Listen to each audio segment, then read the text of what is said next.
You are live.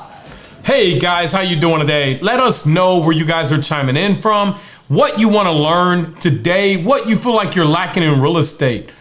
Today, man, I really need to see the questions, otherwise it seems weird to me, Matt. I'm not going to read them off to you. I mean, they can't really hear you, man. They can now. I need to kind of see what's going on. Otherwise, I feel weird. So let me go on to Facebook on here. Can I do that? Turn your mic on mute. Turn your sound off. No, we want it to echo back. It'll sound like Colby. Colby likes to make some weird noises over here. Colby is our video editor, if you guys do not know that. Okay. Let us know where you guys are tuning in from. Let us know what you want to know. Ask questions. Just let us know, man. There's a fly in here. Did you see that? Yeah, you guys let a fly in. My wife's going to be pissed at me if you guys don't kill that. Okay, so... I got you. Yeah. It says waiting for a live signal. Okay. Hey, what's up, guys? Let us know where you guys are chiming in from today. We're going to talk about all your questions. What kind of questions do you want to have? I was researching... Let me show you guys what I was researching, man. Bring this up. You know what? I'm going to go find something to show you guys what I would be looking for if I was still actively trying to burr single family homes. We still burr. It's the same thing. We just burr apartments, hotels. I'm even wanting to get away from apartments, guys. And I really want to get into hotels, and I'm going to tell you why. Apartments are great, but right now the prices are high. Hotels are, to me, even better, but right now the prices are way down.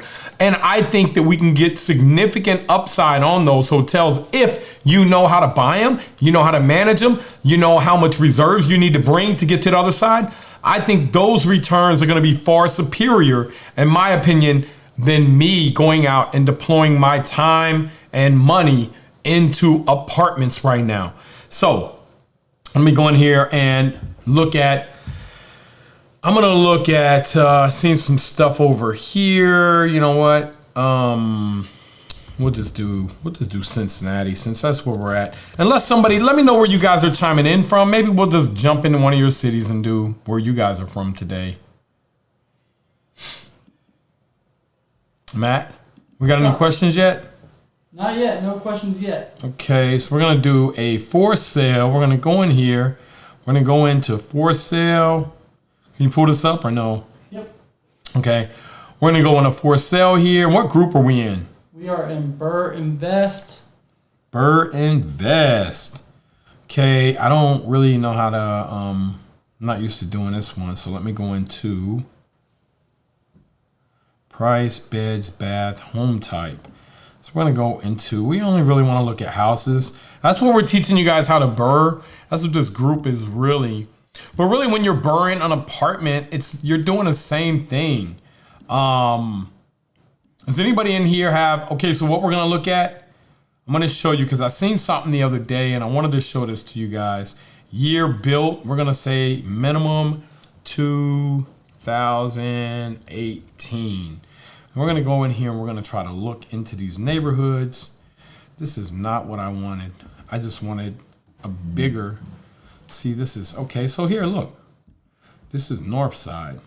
See, this is for sale. We want to go to sold. Sold. Sold.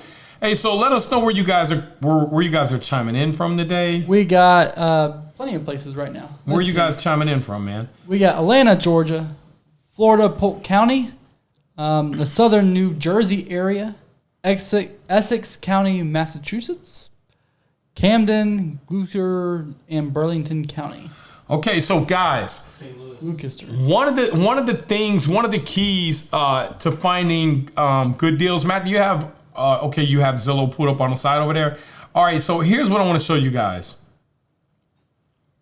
See this chart here? So here's what I saw the other day, and I was like, man, I need to show people how to identify that. So you're going into these old areas. Guess they won't let me zoom in anymore. There it goes. So you're going into these older areas, and they're called infill. So if we go and we look at Evanston as a whole over here. Sorry, guys, I don't know how to use this on my computer. I'm so used to it. I don't know what you're doing. You're zooming in on the whole screen. Yeah, I know. So look here. A three bed, 2,200 square feet for $555, right? So let's go into this neighborhood here. Let's look at this. And I apologize, TikTok. You can't see the screen right now. Yeah, TikTok drop top can't see the screen. Okay, look at this. This is a neighborhood here. Look at this. Zestimate was 452, which means the Zillow estimate. This sold well above it at $554,000. But look at that. Why did this sell so high? If we go to Fairfax Avenue, watch this, because I can get stuff. I was able to get stuff on Fairfax Avenue for $20,000, $30,000. So what's happening, guys, is the market's getting squeezed right now. There's not enough housing. There's not enough land. So the vacant, empty lots people are building. Colby, don't do that, please. It's distracting. So the vacant, empty lots that people are building right now are expensive to buy, but the properties are even way more expensive than that to buy. So, I mean, they're way more expensive than that. Colby's distracting me in the background. Stop it. Yeah. Stop it, Colby. Colby's over here doing this crap. I think I'm in a freaking Bengals game. He's telling me to turn down your audio. He's saying turn down my audio. You're too loud. Well, okay, turn down my audio. So, listen, man, these guys test the mic. They don't have no bass in their voice, so that's understandable. We're sorry, Nate. We do got some bass. So, what you guys want to look for when you're driving through these neighborhoods and you're seeing these old dilapidated houses, but people are building brand new houses there? You want to make sure that these are private investors doing that, not the state, not the government. And if they're doing that, you want to find out who these people are and why they're doing that. Because one of the ways you can make a lot of money, I have a whole group in Jacksonville that actually we're going to go down there and look at these guys in Jacksonville. Just north of the stadium, there is a neighborhood called Avondale. We'll go look at that in a minute. But you know what? As a matter of fact, let's go down to Jacksonville. We're going to get rid of this Cincinnati location. Jacksonville. Yeah, I want to show you guys, if we can get a band of people out of this group to go to Jacksonville and buy in this one area, you can make a small fortune. But first, before you go and do that, I want to make sure I understand why these people are going there. So I don't want to just assume they're going there. I want to see why they're building there. So right here, what's up, brother? How you guys doing, man? I can't see nothing over here because I'm on this Zillow thing here, and I don't even know how to use this computer. I got one of these. What's this called? A MacBook Air or something? Okay, so here's the immediate area downtown. I want to think that the stadium's over here. I still see Cincinnati for some reason. Oh, that's because you're behind, man. You're like 20 years behind. So you need to get your computer together, because I can't even show the people this if you don't know how to get your computer together, man. It's your computer. See, you guys goofing off, man, while I was over here studying, doing my homework. I got it. What are you talking about? Okay. It's on the screen. All right. So. You stop goofing off. So then where is the stadium at, guys? I'm trying to find this stadium here. What are you doing? Yeah. Does anybody need a job helping us out with audio and video? Because, and you know what I really need? I really need a research analyst, because I'm You know what? I need to give you this mouse. You need this mouse, but... Well, I need a research analyst, because... All right, right there. I think it's to the right, isn't it? Sports complex? So right here is part of the... Yeah, it could be. Hold on, though. I want to find the neighborhood Avondale. That's where I'm looking at. Type in Avondale, Jacksonville. Then that's only going to give me that neighborhood. Man, Arlington Heights? This looks like Cincinnati. Yeah, I know, man. It's still on all our names. Still on all our names, okay? So, right here goes. This is anybody on here from Jacksonville right now? Does anybody know what's going on in Jacksonville? I'm surprised, like, Howard's not on here or somebody. Oh, man. I know where they at, man. Check on them, bro. Check the newspaper. Check the jails. Make sure they're not in jail. Hey, man, so for the Burr Academy people, I need you guys to go in there. We got until Friday for you guys to confirm who's going to be here. Let me go and make sure I'm in the right part of Jacksonville. TikTok is saying that's a rough area, I believe. High crime. Good. That's what we want to buy. Yes, you cannot see But it. listen, man, it probably is to a certain point, but I'm going to show you what's going on there, okay? That's what the opportunity is. So, Jacksonville. See, how do I change my screen here? Oh, there it goes, map. See if I can change it to satellite. Shine64 on TikTok. There you go. They I just used to live over in GA, went to Jacksonville all the time. Yeah, there's a stadium right Okay, there. here it goes. Yeah, so sports complex. We're right here, guys. So I want to hear why you guys don't think this is a great area to invest in. Then I'm going to show you why I think it could be. But without looking at the basic jobs, I do not know. So here's what you want to look at. I'm going to go in here and I'm going to reset this to houses. That's good. I'm going to go to more. I'm going to get rid of the years. Okay. So I want to go into, I want to go into 2012 and newer. Now watch this here. See this here? And you guys say this is a bad neighborhood, but this is why you can make a ton of money over here. If I can figure out how to use this screen. Okay, so look, it's right here. You're at 250,000 East Side. This is saying this is a new property. Look at this property here, man. That's beautiful. Look, it's huge. Beautiful. See the bullet holes in the roof? No, I'm just kidding. So guys, can you see this? What I'm seeing here? Click it. It's sold for in 19. Look at this. So this brand new neighborhood here that they're building just north of the stadium. Look at this, guys. You're saying that's a bad neighborhood, but I'm going to tell you this is the neighborhood where you will make all the money. Because when people come in and start building, it's very expensive. And most of the time they're building in there. We want to identify why they're building. But look at this here. They're building because there's demand. Here goes another one that has no picture. So we're going to go to a different one. Here goes one for 420. I like that. Look at this. Look at this house here. 420,000. This is on 1227 North Liberty. So let me blow this up for you. Okay. It's still frozen on your screen. Look at this, man. This is a beautiful house here. You see it? No, you broke something. I didn't break it. I told you guys, man, you guys need to get that stuff together while you were over there goofing off. It was ready. It was working fine. I mean, but you got to figure out, this stuff has to be smooth. There we go. I see it now. Our viewers do not have time for this, I see man. it. Look at this house here. So you guys need to figure out what's going on with the audio. It's not the audio. It's the computer. The computer, whatever. That's not what I do. I figure out data to put on here. I'll give you my iPad from now on. Okay, good. Yeah, see, I got a cheap, whatever. So look at this place, though. So it's a beautiful place here, and let's go look at what else you got. So now I'm gonna pull the tag off of this neighborhood. See East Side here, right over by Henry J. Now I'm gonna go find some opportunities here. Now again, guys, I want to be very clear about what we're looking for when we say we're looking for opportunities. See over here on the right? We're looking for properties we can burr because we know these properties are selling for $300,000 and $400,000 in this neighborhood renovated. So now we're gonna go into go over here to more, and we're gonna get rid of the years built. We're gonna do no minimum, no maximum there. Now look how many houses we have. Okay, so now what we want to do is go drill down in all these. See if we can find any burrs. Here goes one. 3-bedroom. Let's see this one here. Sold for $98,250. Look at that. That would have been a perfect burr. You know why? It's small, 964 square feet, but it meets the 1% rule. But it probably wasn't a good burr because you're paying probably close to retail for it. So let's go back and let's look at what's for sale here. And guys, let me know what kind of videos you guys like, because I'll do whatever kind of videos you guys want to see, ultimately.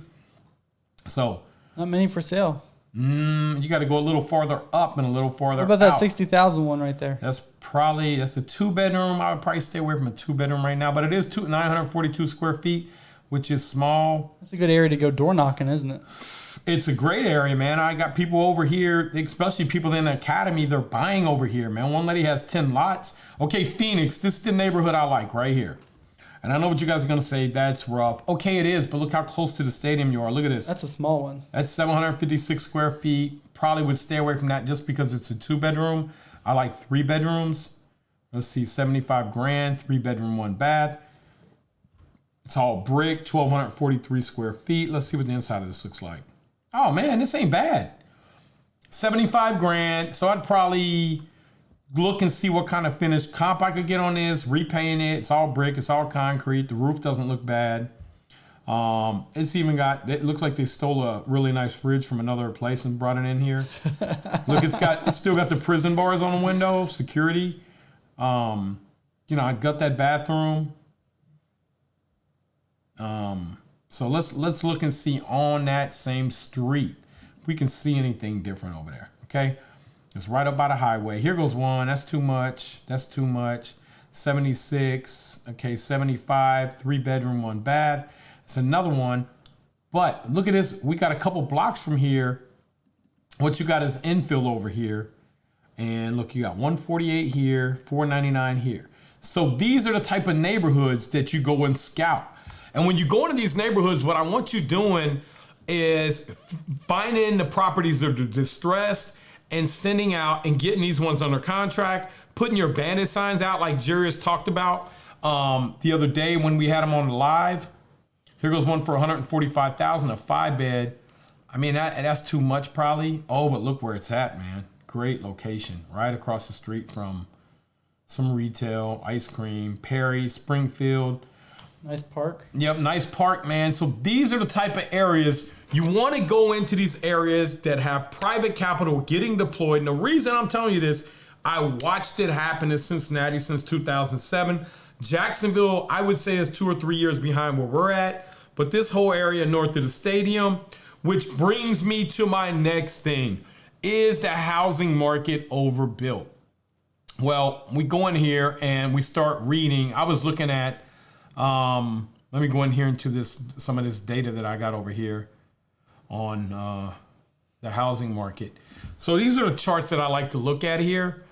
And these are the Federal Reserve economic data. So look at this, man. This chart here goes all the way back to 1963, Q3. Think about if your grandpa would have bought some house in 1963 and he would have just bought them and hung on to them and buried them back then. Look at this. They just kept going up. So why?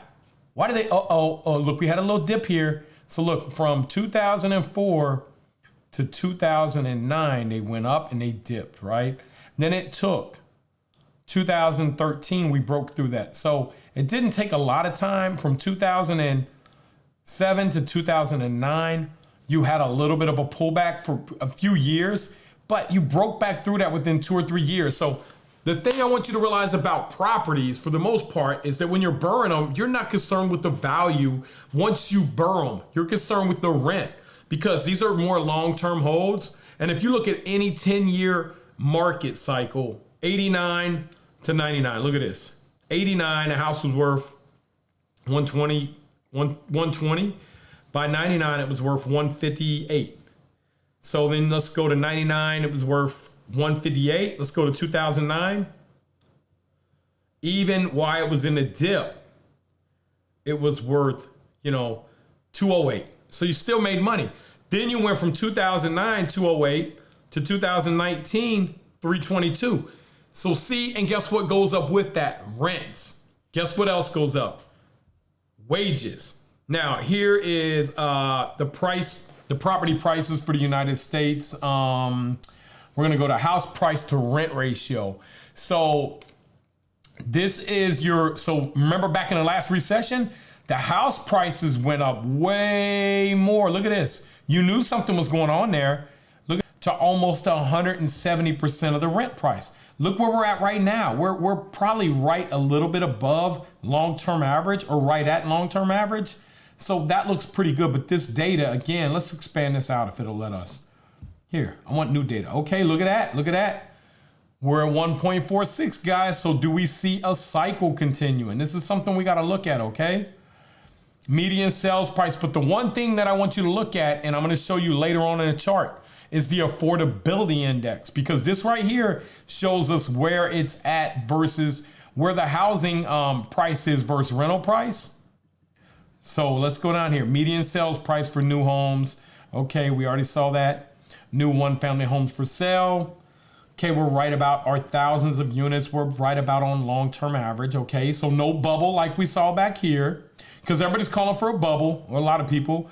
New one-family homes sold. Look at this back here. And, you had a huge amount. But where are those people coming from? Look at our supply, though. This is the thing that says, okay, we really don't have any supply. Back then, look at this. We had more supply than ever, right? We had 14.3 months of housing supply. But before the bubble busted, we had 11. So we had 11 months of housing supply. Right now, we only got 5.9 months, which is probably right on average. Owner-occupied and renter-occupied units. So you see these invert on each other right here. So the blue is estimate renter-occupied housing, and the red is the estimate owner-occupied. So they're just simply move around. And so the one I'm looking for, look here, 30-year housing rate. See this here? This is what's driving the prices up because people can just afford more housing. Hey guys, if you are watching, go ahead and hit that thumbs up button so we know you're there. Hit the like, and then the 5-year inflation expectation is the thing right here. This is a 2%. Come on, man, that's a lie. We know it's going to be way above that.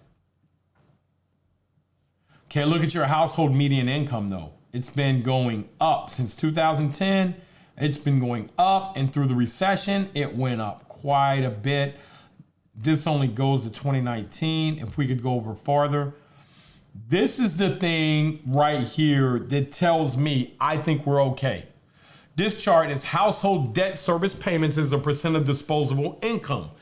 So the amount of debt that people are paying back then was at an all-time high, and right now we are at an all-time low. Now, a lot of that has to do with millennials. Millennials are a lot more responsible with money, I would think, than baby boomers. Which leads me to my next thing. How are we going to get enough housing for the Gen Z? Nobody's been talking about Gen Z, right? But we have Gen Z. They want to own homes. People are saying they don't, but 97.4% of them, according to some chart I read earlier, I can't find it. I don't know where it's at, but they want to own homes. So, how are they going to get homes? We know the baby boomers are going to give some housing back over the next 20 years, but it's not going to be enough to keep up with your Gen Z. You got 80 million Gen Z coming. You got 72 million baby boomers who still have a bunch of housing. But it's not going to be enough between the amount of housing that we build and the amount of housing that the baby boomers give back. It's still not going to be enough housing to meet demand. Because you got, Matt, the millennials that need housing too. So we have a new problem emerging right now, which is 80 million Gen Z. Any Gen Zs in here? Let me know if you're a Gen Z. Do you guys even know what a Gen Z is? You know what's after Gen Z is Alpha. So Matt, we're going to jump over. Do you guys have any questions? Got plenty of questions. All right. Most of them are on TikTok though. Okay. TikTok's flying today. And then go ahead.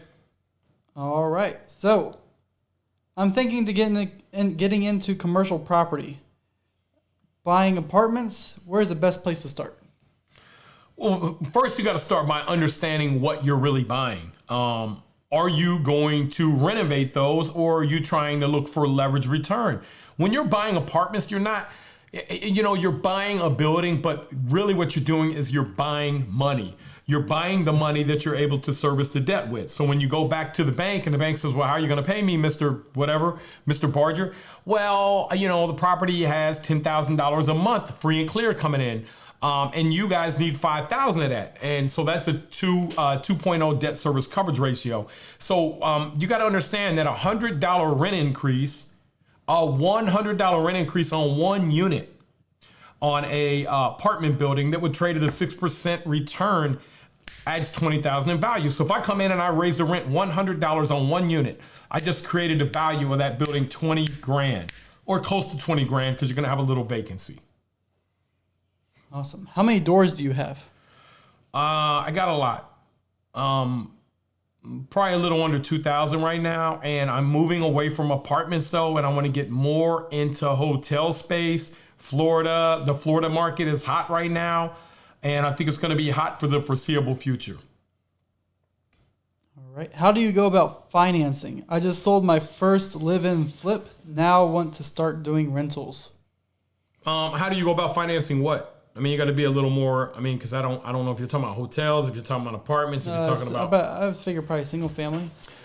Single family home. So you can start off doing house hacking. You can use your one primary residence to house hack, like a buddy of mine, Daniel, did out in San Francisco.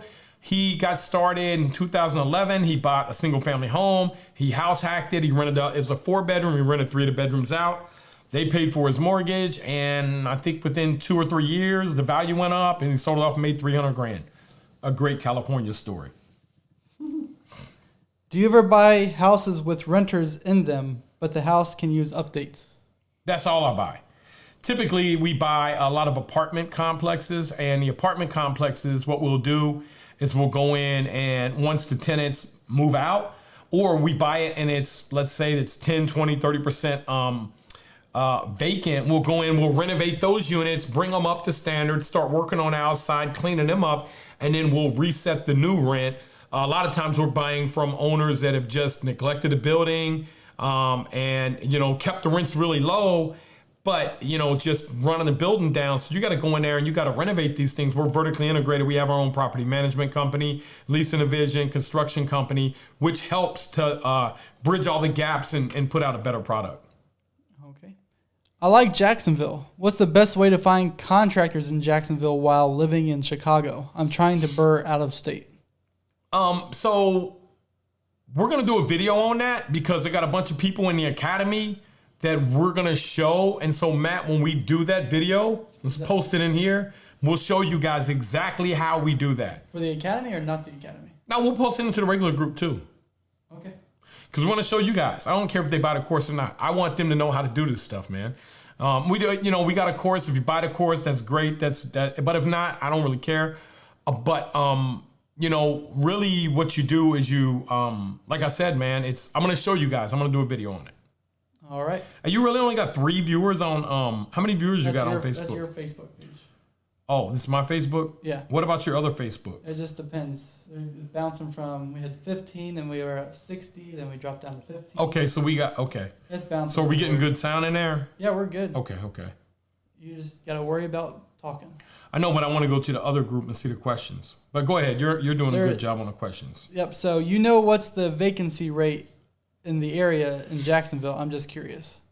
No, I don't know, Demont. I don't know what the vacancy. Hey, Demont, man, how you doing today too, brother? Hope you have an awesome weekend, man. He was on the Zoom yesterday. Hey, man, when you get out of jail, Demont? When you get out? He might have done. Demont, you got one of them. Demont, man, he follows us all the time. He's going to do amazing. He's going to crush it. He's going to be worth hundreds of millions. I'm speaking that into existence because of your work ethic. But, you got to pull up reports. You got to find all that out. And that's why I said, I don't know if Jacksonville is a good area. I think it is, but I want to find out what's driving that market, right? I want to find out where are the jobs at? What jobs are driving that market? Are them jobs likely to be there in 5 years? Are them jobs likely to grow? So you guys keep talking and I'm going to pull up. I'll pull that up right now. All right. Do all burrs require 20% down? Man, I mean, it just depends, brother. Like a burr, when you do a burr, there's no money that you have to put down because you're getting all your. What happened? It just got real dark. The sun went behind a cloud, I guess. Oh, is that what happened? Yeah. I thought our lights went out or something. So what I paid the electric bill because we still got a light on. So in a burr, what a burr is, guys, is because I think you're getting confused 20% down on a burr. A burr means that you're going to take this 20%, you're going to put it down on the property, right? And that could be your money. It could be somebody else's money. You could figure out, you could put investment people together, which is another thing that we're going to work on putting together in a group. In the academy, is linking people up and finding out what their needs and weaknesses are and what their strengths are. So on a burr, what you do is you buy the property. Let's say you bought it for $80,000. You put $40,000 in it. You're all in for $120,000. It appraised at $150,000. You go back to the bank. You get an 80% refi out. Now the $120,000 that you are all in for, let's say you went to the bank and they said you got to put 25% down. We're going to do a construction loan. Well, 25% of $120,000 is $30,000. So you had to put $30,000 down. So you had a $90,000 loan and $30,000 in cash out.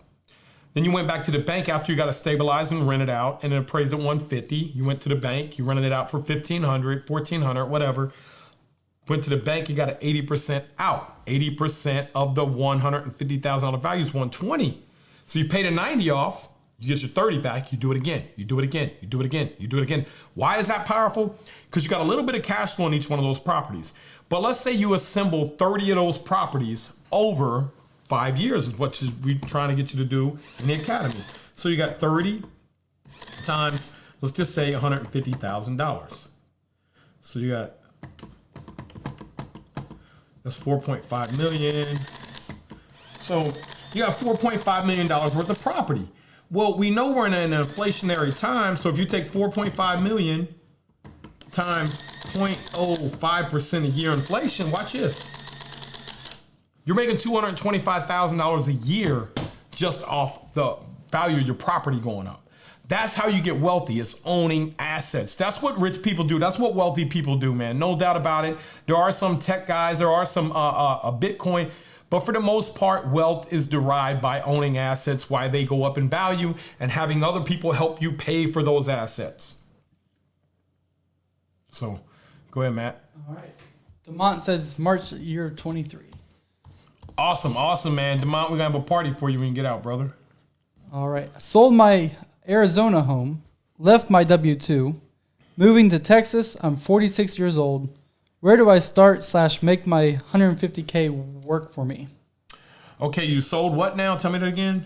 Sold his home in Arizona. Yep, AZ. All right. He left his W-2. He's moving. Awesome, awesome. So when you left your W-2, what are you doing now? He's moving to Texas. What part? Doesn't say yet. Hopefully Houston. Go ahead. I'm 46 years old. That's Where do you're the same age as me. If you're 46 years young, go ahead. Where do I start to make my $150K work for me? You got a burr. I mean, San Antonio.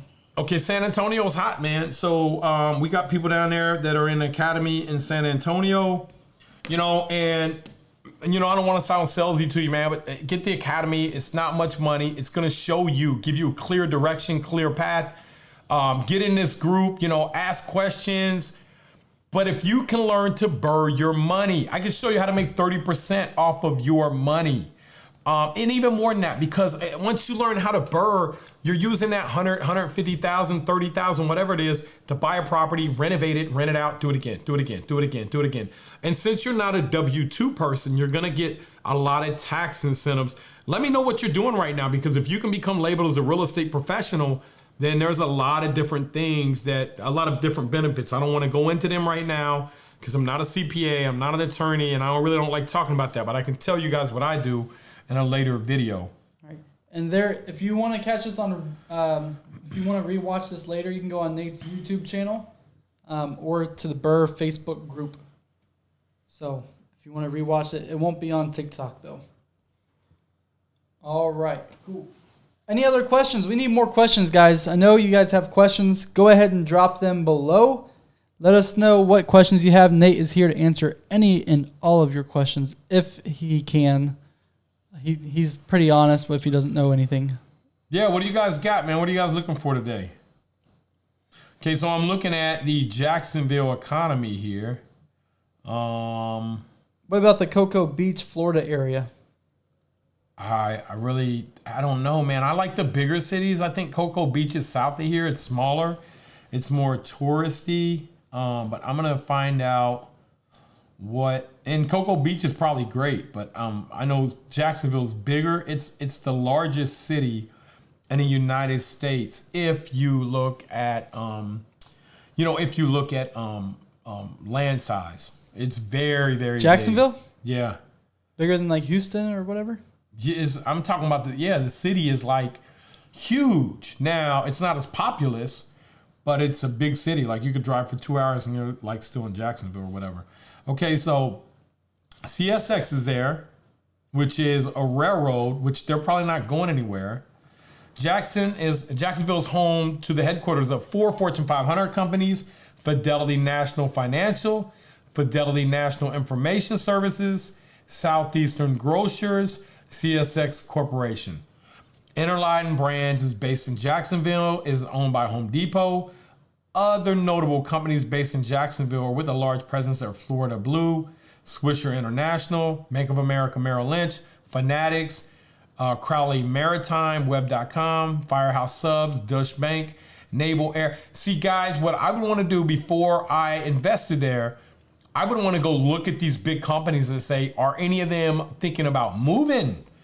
Does Jacksonville have new companies that are moving here? Because for every job that comes there, if it's a basic job, it's going to have another 6 to 10 jobs with it. So I would be looking at that. All right. You ready for another question? Yeah, I'm just reading. Yeah, but go ahead. All right. So with the market correcting itself soon, what's your method when going after deals? Does it even matter if you're holding? Well, and you're saying with the market correcting soon, I'm trying to understand where is this on Facebook? This is on YouTube. Okay, so why do you think the market's correcting soon? This is Real Estate with Bill. So why do you think the market's correcting soon? I'd really be interested to know. And I'm not saying it's not, man, because Bill, I've been doing this and sometimes you can't see it. But I just showed you some charts, some federal housing data charts. And these charts say that we're good, we're healthy. We don't have an oversupply like 2008.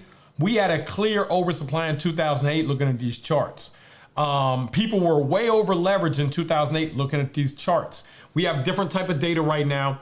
We have 72 million baby boomers that still live in homes. We have 40 something million Gen X. You have 80 million millennials that are buying homes. And right now you got 80 million Gen Z that are about to step up. They just hit 24. They're getting out of college.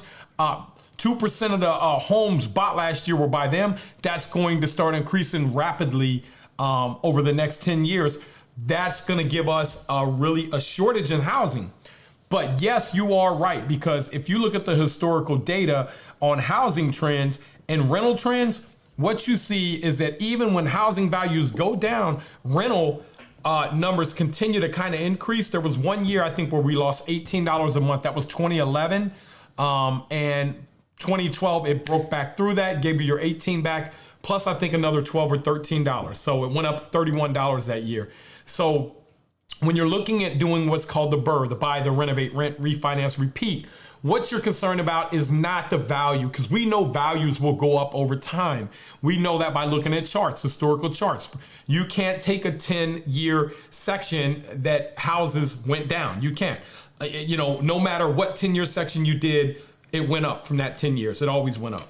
Even if you pick the bottom and you try to time it, you try to time 2000 and you try to time 99 to 2009. 2009 was when the bottom of the crash, it still was up.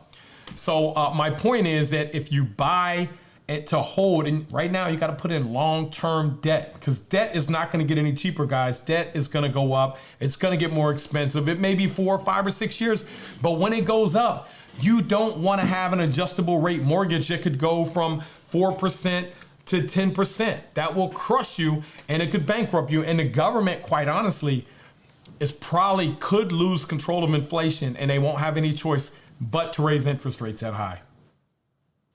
Awesome. All right. Would you buy real estate outside of your state? Houses are so high here. It was $300,000 for 2,000 square feet. Now $470,000. Okay, but how much can you rent that for? If you can't get the 1% rule, which is $4,700 a month, it's probably not a good BRRRR. Or if you can't get close to that, say $4,200, $4,300. And absolutely, look, man, I'm shifting more towards buying hotels, buy hotels anywhere all over the country. And if any of you guys are struggling, any of you guys are accredited investors and you're struggling and you can't find anything, we got some deals that potentially you guys may be interested in seeing more about. So private message me if you guys are, and I'll get you over to one of the members of our investment team. And I mean, we got deals. We're willing to put in the work. We know how to find deals. We're vertically integrated. And this is the stuff we're just passionate about and we love doing. Awesome. Hi, BRRRR family. Question. Is there any script or any strategy available in how to negotiate with an attorney that is starting the early process of a foreclosure in a house that I know that is going through the process? Working in acquiring my first BRRRR property. I am from the academy. Awesome. This is Jose. So Jose, thank you for joining the academy, and I want you to tell people, what week are you in? And then are you coming to Cincinnati? We got some people from the academy coming to Cincinnati. Are you coming? Where are you at, man? I'd love to see you, brother. But here's what you got to figure out. You're saying, how can you get him to work with you? You got to find out what his goal is, right? So in order for you to really have a leg up, what is his goal? If he's a receiver and he's working for the court, or if he's a probate guy, he may already have relationships with somebody who's going to buy that property.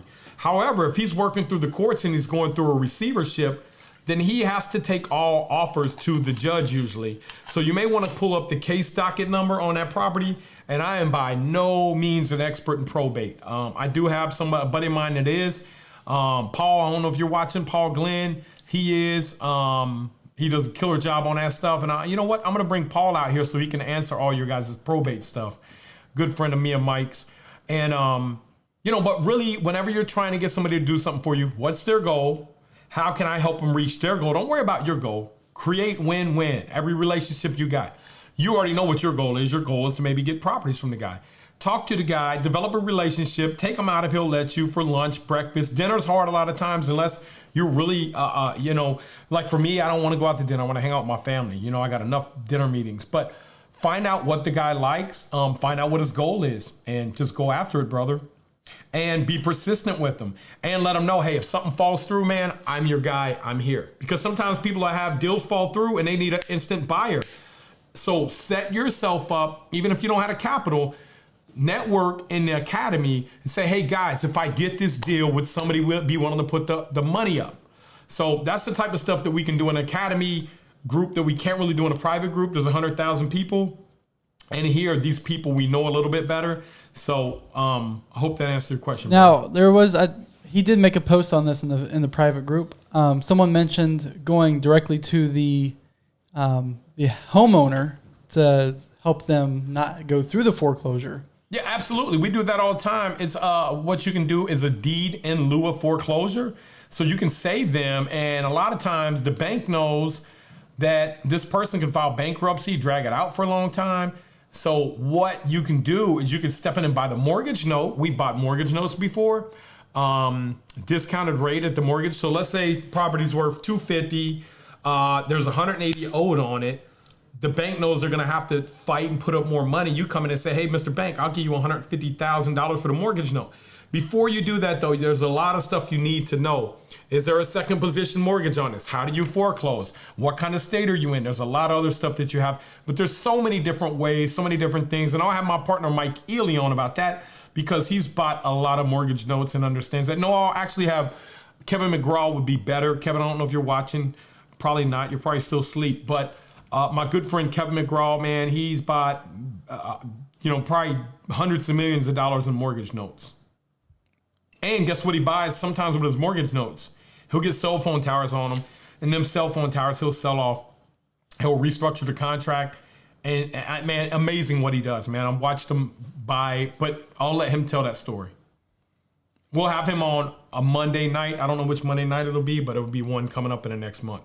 Real Estate Bill, he's replied to what you were saying earlier. I'm thinking that because buyers are starting to slow down in buying, could be just the seasons are changing. Maybe it's slowing down for fall. But just thinking, should we buy with the same mindset? Yeah, Bill. So I was just looking at the same thing. New home sales are down 1.8%. But here's why I think.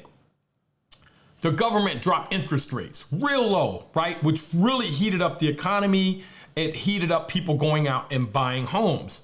So I think you're going to see a natural cool down from that right there because a lot of people who wanted to buy homes got homes. And then a lot of people who haven't been able to buy homes, they just gave up and they went and rented somewhere. So I think there's several things that are happening. But yeah, Bill, I think long term, you're thinking about it in a great mindset is that, we cannot control. Now, one thing you can look at is what's called hypersupply. How do you go into hypersupply? Well, you overbuild an area. Number one, you're going to overbuild an area, which you can see coming. You can see coming. I would tell you that I was watching a video the other day, and they're calling for Boise, Idaho. My partner Matt was telling me about this. I think it's Boise, Idaho. Now, don't quote me, and you guys don't hate on me, but they're saying that that's going to be where the first market gets overbuilt because there's so many properties being built out there, and more properties are being delivered than currently can be absorbed, or at least they can see that coming.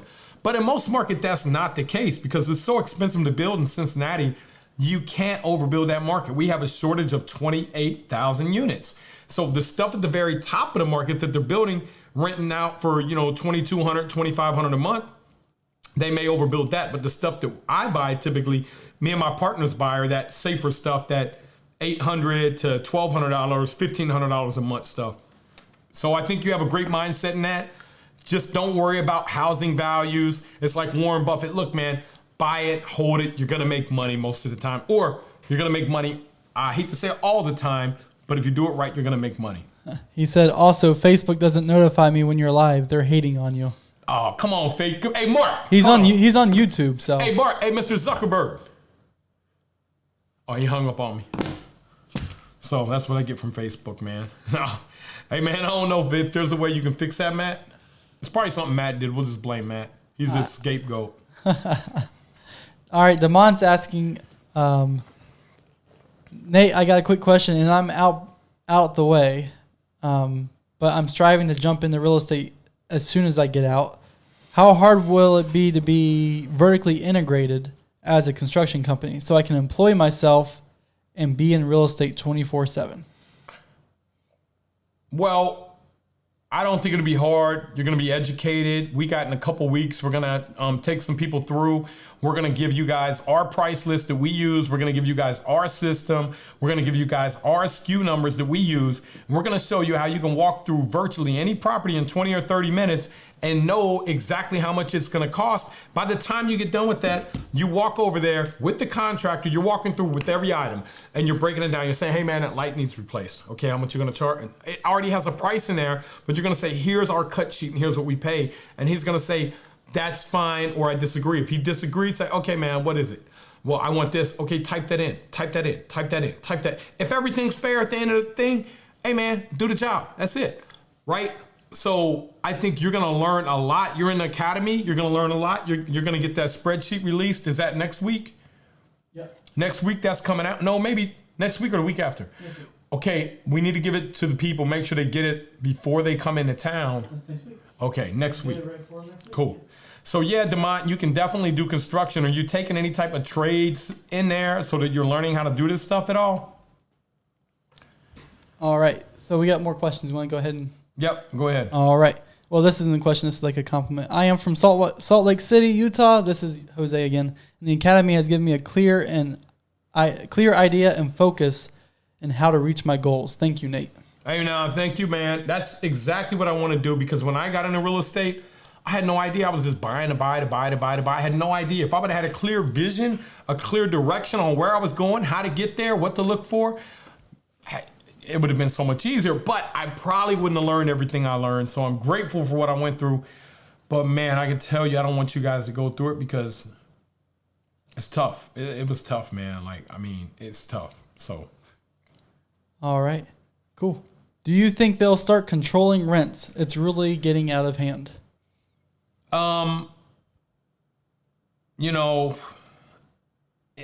think in certain areas they will, but I can't really build a business based off of that, because, unless I see that coming, I think that's hard to project, man. That really is hard. I mean, who knows what'll happen with the political climate? A lot of times you go all the way left and then, people say, well, heck with that. I'm going all the way right. And, the voters. So, we don't know what'll happen. But locally, I would definitely be watching if I'm in one of them states that is becoming real liberal. I'd be real cautious with buying any rental property. I would be. Me, my partners, we ain't doing that. We ain't going there for the most part. All right. And if you are over on TikTok, we have people asking, how can you find out about the Academy? Go ahead and send us a message. Send Nate a message, and we will reply from there to you so you can find out more info on it. So we got a bunch of people asking about it on there. So if you just send us a message over on TikTok, send us a message. We'll hook you up with info. All right, we got some more questions. Nate, what's the best way to find wholesalers who are serious and not playing games? This is from Alex Priest. That's just something that you got to work through, Alex. You talk to people, you listen to them, you're building a relationship with them. And you want to ask them the questions. Do you have this under contract? If they say yes or no, how many of these have you done before? Who else are you working with? Once you begin to know, and it doesn't take long. within 30 days, you're going to know in most major cities, most of the wholesalers know each other. So in a city the size of Cincinnati, you know, you got a couple million people.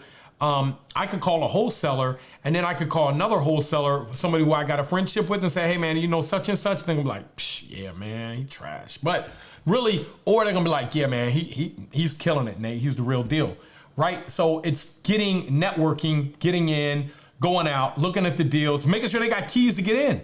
If they got keys to get in, they had to get access somehow. Do they have it under contract? What's their maximum close date? You know, and then I start asking them stuff like, man, well, you know, what are you, you know, how much you got it for, man? How are we going to do the deals and assignment? And then you find out, because a lot of times they're not making a lot of money, $3,000, $5,000 off each, $2,000 to $3,000, $4,000, $5,000. Some of them are hitting big licks, but never be concerned about how much they're making, but developing a relationship with them. And does the deal work for you, Alex? Awesome. All right. So is there any way to get around the refinance closing cost? Yes. I'll tell you one way, man. And this is a way that I want to tell you that I want to tell you about this way, okay? So let's say you're doing a construction loan and it's a construction to perm loan. A lot of times we'll do loans that are construction to permanent loans. Instead of paying for the refinance cost, what you'll do is that loan will go permanent after you're done with the construction, and you'll know what kind of terms. So instead of trying to do the refinance and pull your cash out, what you're going to do is you're going to mark your construction cost up to be 80% of the after repair value. That way you're already there by the time you finish the burr. It's complicated. I can't really go into it too much because it is in great detail, because there are some tax consequences you could get hit with if you're not a real estate professional, and if you take the gains on your construction company and you're not able to immediately write them off. So it's complicated, but are there ways? Yes. It's too complicated to explain in this video though. Awesome. I'm here from Southern California and the market is cray here. Is it time to sell or buy to rent? How can I learn about the next booming city? Any resources? Tried the stock market but lost my money. Now I'm trying to get into real estate. Please help. Timing is everything. All right, so I'm like you. I went into the stock market. I lose money. I don't do it, man. So somebody's making all the money. Because look, man, I just make my money in real estate. I go to the stock market, give it away, go make. No, I'm just kidding. I don't do much there. But I think that you have to look at your local market. And yes, there are plenty of places that you can find out. They have data where are people moving at? Where are the U-Hauls being dropped off? In other words, if they're all being rented from all over the country and then they're taking them all to Florida, Florida's like, hey man, so Florida now, in certain parts of Florida, you have to pay to get that thing driven back to where you brought it from. Because, you know, otherwise Florida would just have like 30% of the U-Hauls in the whole country because everybody's moving there. So there's definitely data. I'll do a video on it. I'll put some stuff up on here. And there's also in the academy, we talk about it a lot. Who in the academy had learned a lot about the sheet that we put out that showed you basic job drivers. Because for every one basic job that you bring to a community, it could bring 10 other jobs. So if you're bringing 1,000 jobs, that could bring 10,000 more jobs. Guess what them 10,000 people are going to need? You guessed it, housing. So that's what we follow. We follow the basic jobs. You follow the basic jobs, and more than likely, that's where you're gonna make your money at. Hey Nate, what do you think about using a Heloc for investing on property? Well, if you're responsible, that's good. If you understand what you're doing, that's good. But it can be risky if you don't know what you're doing, if you don't know what that market's likely to do, if you don't get out there and do it quick, if you're not a person that pushes solutions, and also, if you're going to be keeping that money out long term, I would do an equity line of credit and lock in a low rate, because HELOCs float every month. And so what you could end up being, and I'm telling you, we're probably safe for the next 5 years, but we will see 7 and 8% interest rates again in our life. And I think it'll happen quick. It'll go from 4 to 8%. The government's going to have to, it could go to 10 or 12. The government's going to have to slow down and halt the economy at one point when inflation starts to get too high. If you don't believe me, go back and look at history, look at the late 70s and early 80s, and you'll see what I'm talking about. All right. It's important for people to read up on the macroeconomics of their state. Man, absolutely. Who said that? Cameron Kirk. Yep, Cameron. Hey, what's up, Cameron? How you doing, man? You're right. The macro and microeconomics of their state. Find out what's going on. Somebody that I pay close attention to is Lynn Alden. She's amazing, and she'll give you some data points, and she'll give you different ways to think about things. And I think all that stuff's good for looking at real estate. And don't be one of those people that are lazy getting information and quick to go make a decision. You know, be one of those people that are kind of quick to make a decision, but you have a lot of data. All right, this is Billy C916 Corey from YouTube. Hey Nate, I just found your YouTube channel from the Real Estate Millionaire Mastermind page. I made the post about missing Graham Stephan's old comment or content. Awesome, man. Awesome, brother. So, did we put out something on that yet? No, we're making a video. We're making a video about that after this, okay? And I'm going to tell you, I got my notes here. You know, we're going to have an amazing video for you, brother. And actually, we're going to go into his group and post too and see if they might kick us out. If they do, we'll come back under a fake name.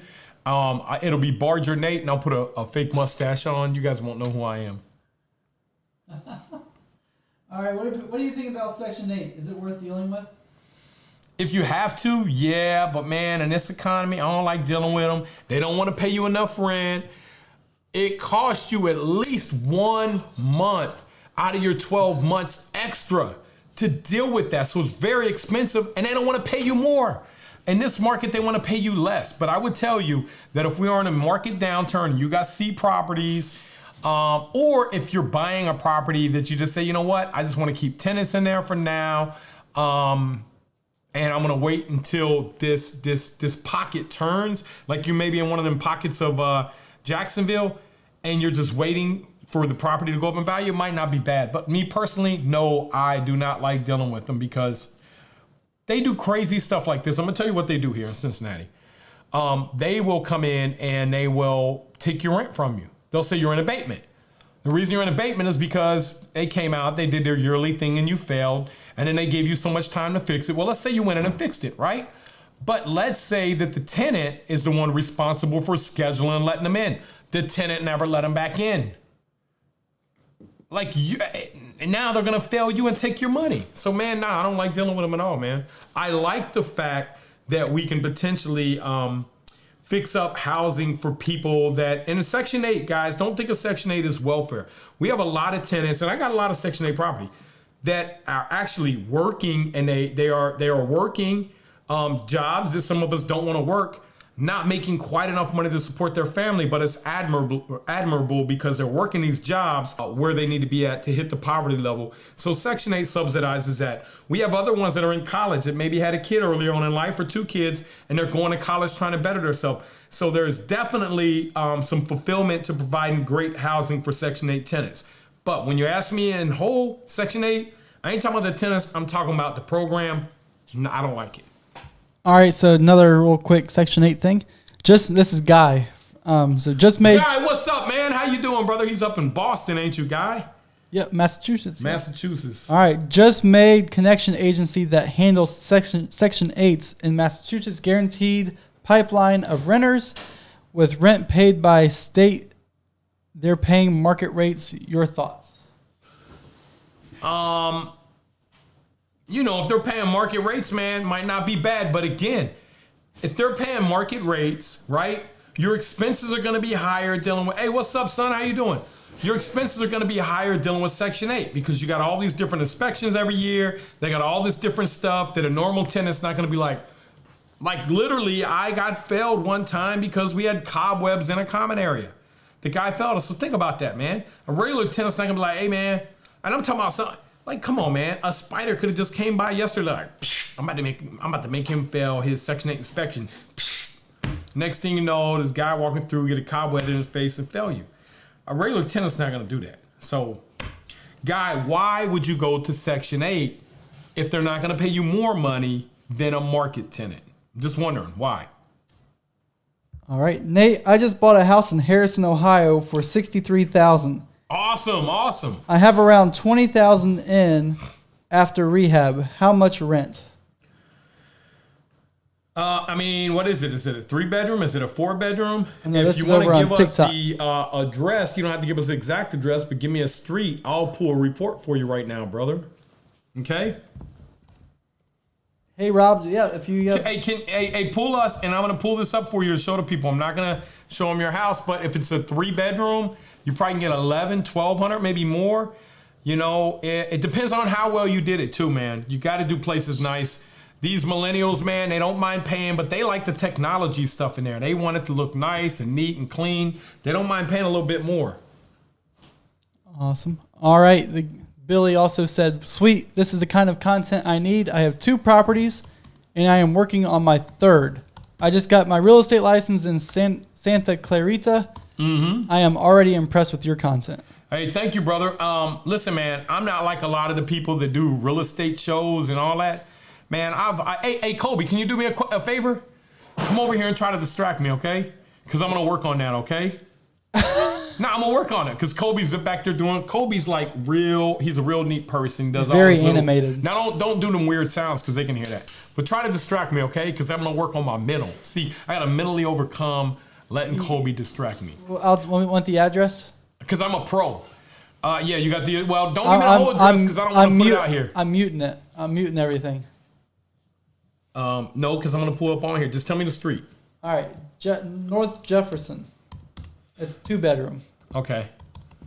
So that changes everything. It's a 2-bedroom. So let's go here. Man, this fly, man. Y'all left flies in. Okay, Flies after. so we're gonna say it's a 2-bedroom. How many baths? He didn't say. How many baths, Rob? We're just gonna say a 1, Rob, and we're gonna analyze. Okay. Sorry, there are not enough results in that location. So let's go out a little further. What? Come on, man. 10 miles? 10 miles is too small? 45030. That should be Harrison. Yeah. Small house, but on a good street. Okay, let's see, man. 45030. They got to have enough data, and if not... I mean, Harrison's kind of country, you know? Harrison's not, man. Hold on, let me go in here. I'll find something on Zillow, okay? And I need to know kind of the level of renovation too.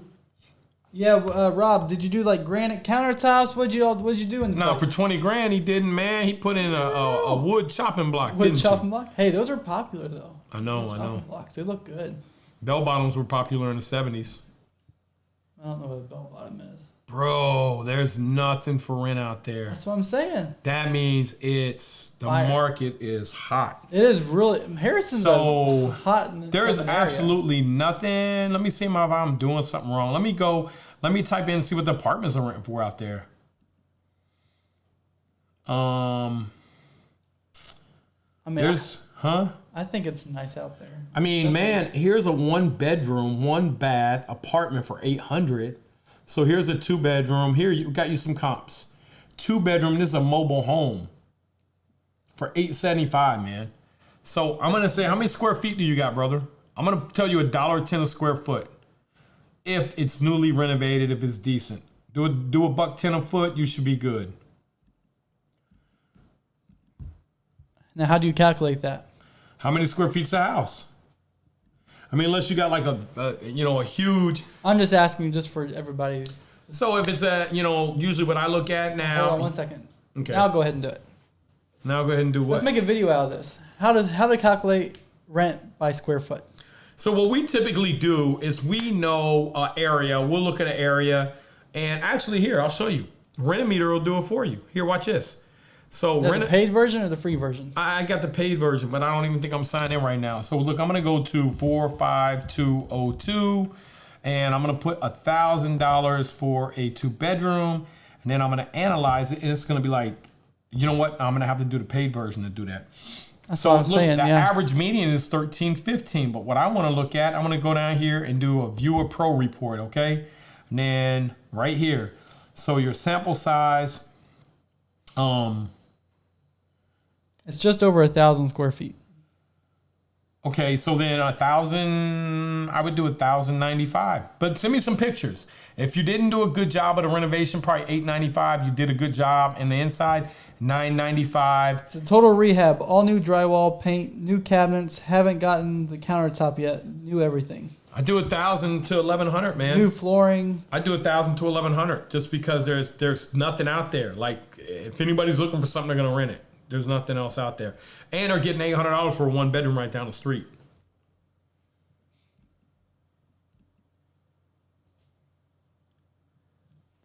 Okay. All right. Next. All right, cool. I didn't know. I thought you were going to say something. I didn't know. Is he in our group? He's on TikTok. That's over on Hey, TikTok. join our group. Send me a private message, and I'm gonna pull a report and send it to you, brother. I'm gonna show you exactly what you should charge. Alrighty. There is such a shortage of rentals in Massachusetts. They have a program to help purchase and rehab if you create Section 8. That was what piqued my interest. Okay, so they That's help rehab? Guy. That's Guy. Okay, so Guy, how do you get paid off of that? That might not be bad if you don't have any money. The thing I don't like about that is that you're giving the property away to someone. The thing I like about it is you're helping somebody own a property.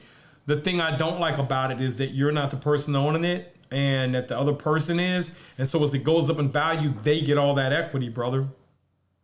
But I think that's good. If you don't have any money to start or little money to start off, you can get in that and start making money so you can get, and anything that you can do to get into real estate related, you're going to want to be vertically integrated in the future. So we're vertically integrated anywhere that I can, anywhere me and my partners look at. Like we were looking at how much money are we spending on pest extermination? And then we look at that and we say, okay, how much could we hire somebody for? What kind of bonds do we need? What kind of oversight do we need? What kind of chemicals are we going to use? How many units can that one person do? Okay, that's going to cost us $80,000 a year. We got to buy a truck, $80,000 a year. And we're paying 120, we're saving $40,000 a year. But let's say that we bring that to our bottom line, our net operating income. Guys, here's where you make the money. Because if I can bring 40,000, and this would obviously be over a bunch of units, 40,000 and divide that by, let's say a 0.06 cap. Then on the sell the asset, I don't like that number, but I'm gonna tell it to you anyways. On the sell an asset, $40,000 at a 6% return is $666,000, $666,666. Devil, get out of my house. No, I'm just kidding. So go ahead. Okay, go ahead. Go ahead, what? More questions? Next question, yeah. All right. And Joe, by the way, said thanks.